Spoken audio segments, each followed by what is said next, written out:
Hi, I'm Simona and I'm part of Team 1G. So basically, my colleagues are going to talk about several topics that we covered during this first semester of NDP1. And during this first semester, we were given the opportunity to express what we learned through a series of essays, presentations, and a report.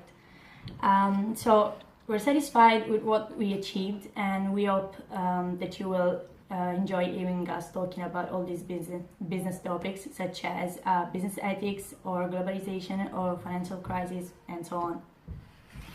Enjoy! Stakeholders are defined as any person or organization who can be positively or negatively impacted by or cause an impact on the actions of a company. A few typical stakeholders in almost all organizations are investors, employees, customers, and the government. Each of these specific stakeholders have varied power and interests in the actions of the business. For example, in most cases, the owners and board of directors hold the most influence. In some organizations, stakeholder conflict can arise.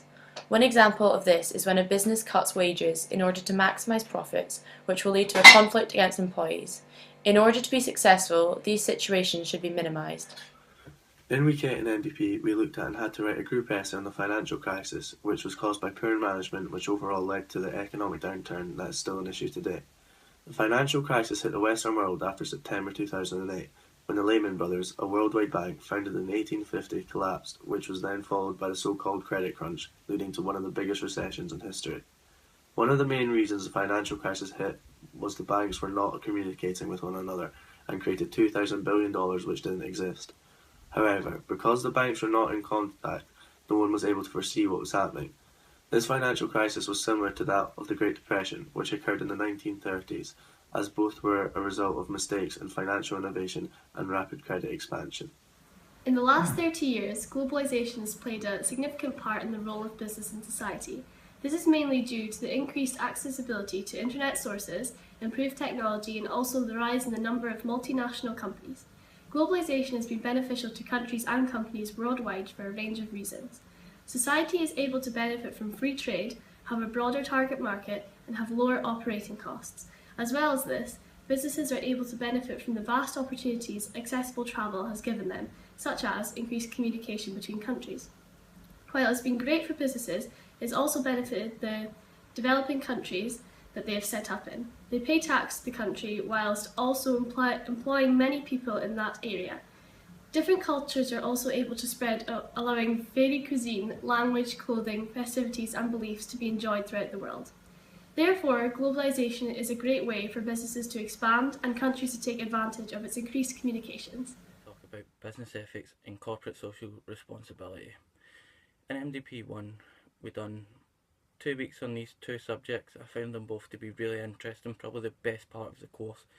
Business ethics is how people perceive that a business should run its operations in. For example, paying their employees enough in third world countries, making sure that these people have safe working environments, which throughout this course we've seen that quite a lot of organisations haven't done this. For example, Poundland were paying a 9-year-old boy pennies per day, not even enough to make a decent living even in India.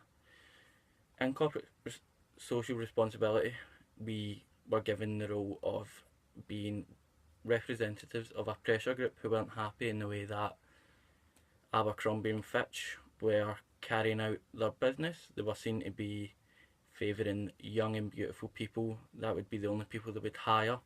We found an example of a girl who was knocked back because of her religion.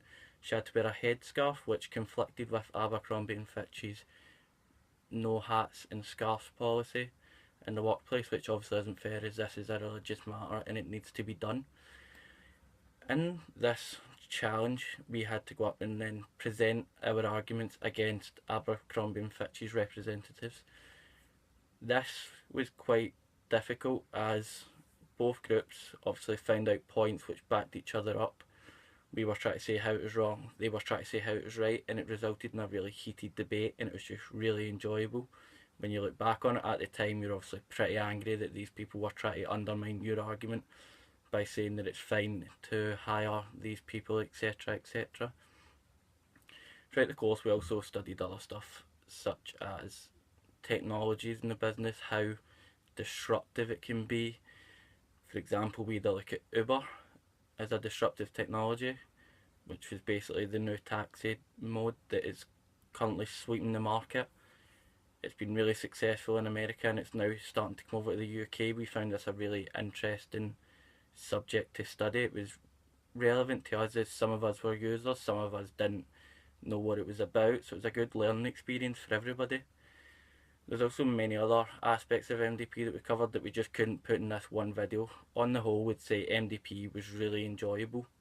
Okay guys, that was the end of our video log and I hope you enjoyed. Bye! Got you.